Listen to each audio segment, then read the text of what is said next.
Si vous m'appelez 5 jours avant une audience, en pleurant, en panique, parfois même en pleine nuit, et que vous me dites « j'ai peur de perdre mes droits sur mes enfants », il ou elle a réussi à manipuler tout le monde, aidez-moi.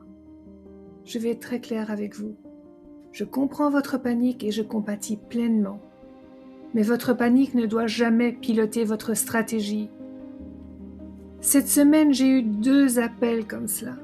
Et ce matin encore, une personne dont l'audience est dans 12 jours.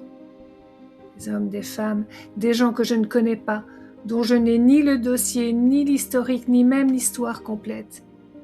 Et pourtant, ils espèrent encore qu'au dernier moment, on peut tout retourner. Non, personne de l'extérieur peut faire ça. Face à une personnalité perverse narcissique, on ne gagne pas à la dernière minute. On ne redresse pas un dossier juridique dans la terreur. Parce qu'en justice, la vérité ne suffit pas. Ce qui compte, c'est ce que vous êtes capable de poser clairement, des faits, des preuves, un dossier structuré, une ligne cohérente, une attitude maîtrisée.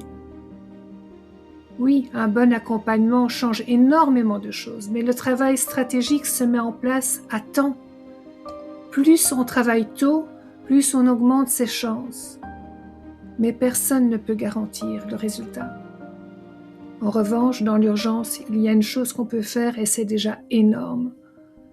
On peut désensibiliser votre état de panique.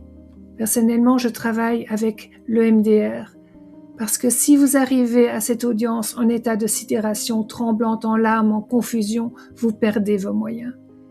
Mais si vous y arrivez plus stable intérieurement, plus ancré, plus clair, vous tenez et vous faites bonne impression. Alors si vous sentez que ça se tend, si vous pressentez une procédure, si vous avez des signaux d'alerte, ne restez pas seul. Ne restez pas dans l'attente. Commencez à construire votre protection dès maintenant. Bon courage.